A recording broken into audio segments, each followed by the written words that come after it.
Non. Ok, j'ai remis les mêmes réglages que la dernière fois, et toi tu me dis et tu me diriges. Ok? C'est bon? Allez, courage. Eh ben, on est au centre médical de Clairefontaine où on travaille en collaboration avec les sélections. Quand on est en rassemblement et qu'il y a des petits bobos physiques, eh ben, on s'appuie sur les qualités de soins et l'équipement technique qu'on a sur place pour pouvoir prendre en charge nos joueuses et pouvoir partir sereinement en déplacement, et en particulier là sur l'Euro. Et donc on a une joueuse qu'on amène aujourd'hui en soins là, pour travailler sur son tibia, qui est une pathologie un peu chronique depuis quelques mois. On l'a déjà amenée au mois de janvier sur les précédents rassemblements pour commencer les soins.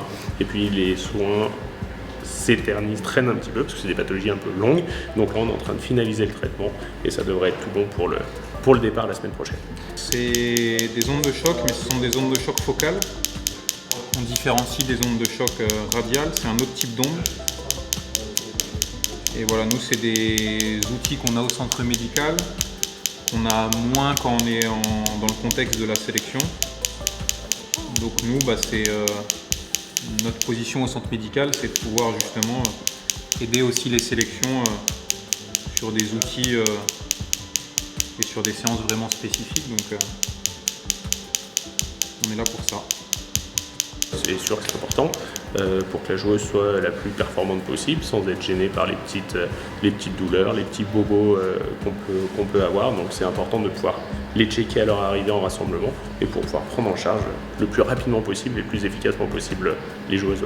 Et normalement, l'entraînement se passe de mieux en mieux, donc elle devrait être vraiment en pleine possession de ses moyens pour la compète.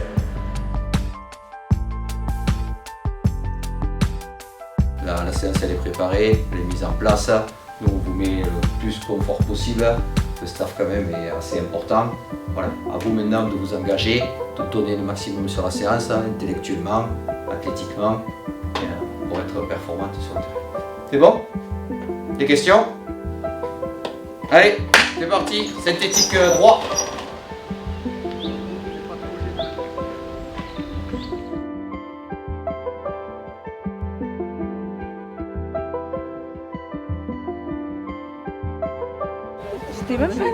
J'étais même pas là. Donc mettez bien dans l'échauffement parce que ça va commencer fort. 2 sprints il y a à faire? Ouais, fin d'échauffement. Fin d'échauffement.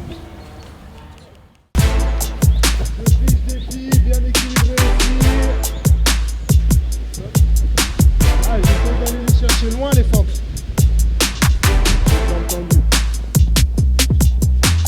Là, ça doit m'envoyer bien sur la course. Le deuxième ballon, tu te relèves, moi je frappe à l'opposé.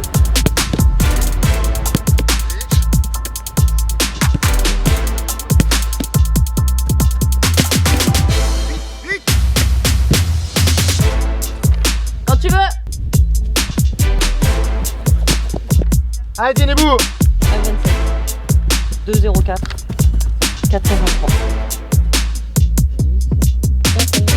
Et là, on a réalisé les tests pour, dans un premier temps, être sur de la prévention au niveau des ischio-jambiers. Voilà, parce qu'elles ont joué dimanche dernier, il n'y aura pas de match ce week-end, donc on voulait avoir un petit accent sur la prévention des ischios. Et puis avoir aussi un temps de référence sur le 5 mètres, le 10 mètres et le 30 mètres. C'est bon, là tu es sans prête? Ouais, là ça y est, elles ont fait un bon échauffement, un bon sprint, et puis là on est parti sur la séance d'entraînement.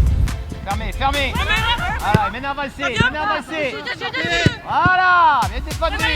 Depuis lundi, on est sur le site de Clairefontaine dans le cadre de la préparation de l'Euro. On va partir demain matin pour Belfast pour disputer ce premier Euro pour cette génération 2009. Il a fallu changer quelques joueuses sur la liste initiale. Mais voilà, dans l'ensemble, les filles avaient joué dimanche dans leur championnat U19. Donc pas mal de récupération dans un premier temps. Et puis là, on commence à préparer. Mais voilà, le cadre est magnifique et on a préparé dans de très bonnes conditions. On a retrouvé tout le monde, ça fait plaisir.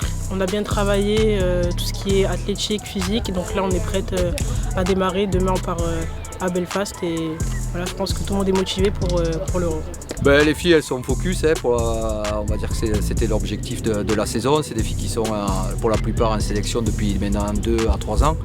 Donc voilà, le groupe est soudé, les objectifs sont clairs, les valeurs du groupe ont été identifiées. Donc voilà, on se repose quand même sur le travail de 3 années, donc on a quand même une bonne assise par rapport à ça. C'est un sentiment, c'est immense, c'est un rêve depuis toute petite. Et je pense que tout le monde ici, toutes les joueuses, on va tout donner pour toutes les filles qui auront voulu être à notre place. De la fierté forcément. Depuis tout petite, on a un rêve, je pense, c'est de porter ce maillot, donc il va falloir l'honorer de la meilleure des manières.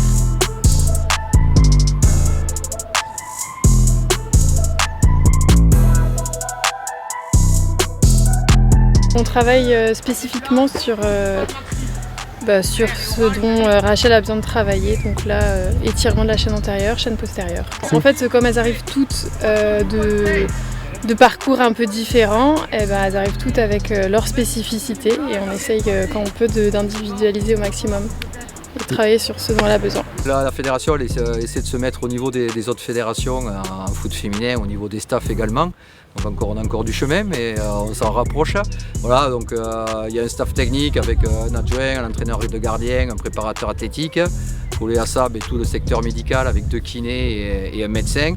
Et puis il y a un secteur administratif avec la team manager, l'intendant et la chef de délégation. Puis il se rajoute également un analyste vidéo et un observateur. On est très solidaires entre nous, que ce soit entre joueuses ou avec le staff. Et je trouve qu'on est vraiment plus qu'une équipe de foot maintenant, qu'on est vraiment presque comme une famille et qu'on peut vraiment aller loin grâce à ça.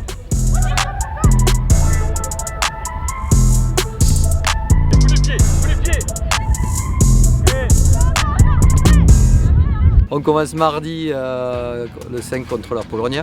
Voilà, une bonne équipe qui a de plus en plus l'habitude de se qualifier pour les phases finales, qui a sorti les Pays-Bas sur le tour élite. Donc voilà, c'est un beau tableau de chasse.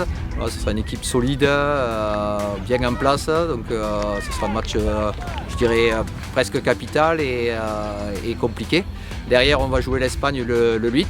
Donc voilà, on ne présente pas l'Espagne, certainement un des prétendants, même si c'est générationnel et qu'on ne sait pas la qualité de leur génération, mais voilà, c'est une équipe en général complète qui joue au ballon, une équipe de possession. Voilà, et puis on finira le 11 contre la Finlande, voilà, qui est également une équipe solide, je dirais une équipe nordique qui aime bien la possession, qui joue au ballon avec des grosses qualités de vitesse sur leurs attaquantes. L'Espagne, c'est une équipe qu'on connaît, qu'on a déjà affrontée en U16. Maintenant, on sait qu'elles ont progressé comme nous toutes. Et on va découvrir après la Pologne et la Finlande, mais forcément les équipes qui sont présentes à l'Euro, c'est des équipes qui ont le niveau, donc ça va être de très bons matchs. Je pense que l'ambition première déjà, c'est de donner le maximum de nous-mêmes, voir ce qu'on est capable de faire. Bien évidemment, la première échéance, ça va être se qualifier pour le 14 mai, synonyme de demi-finale. Et puis après, il y aura peut-être un second objectif le 17 mai pour une finale. On espère aller le plus loin possible, forcément, gagner l'Euro qui est qualificatif pour la Coupe du Monde. On a plusieurs objectifs. Le premier, c'est de se qualifier à la Coupe du Monde. Et le deuxième, tout simplement, c'est de pouvoir remporter cet Euro. Ouais, l'impatience, forcément, et beaucoup de fierté, forcément, de jouer des compétitions comme celle-là. Pour la plupart des filles, ça va être la première compétition internationale, donc forcément, ça va être que du plaisir.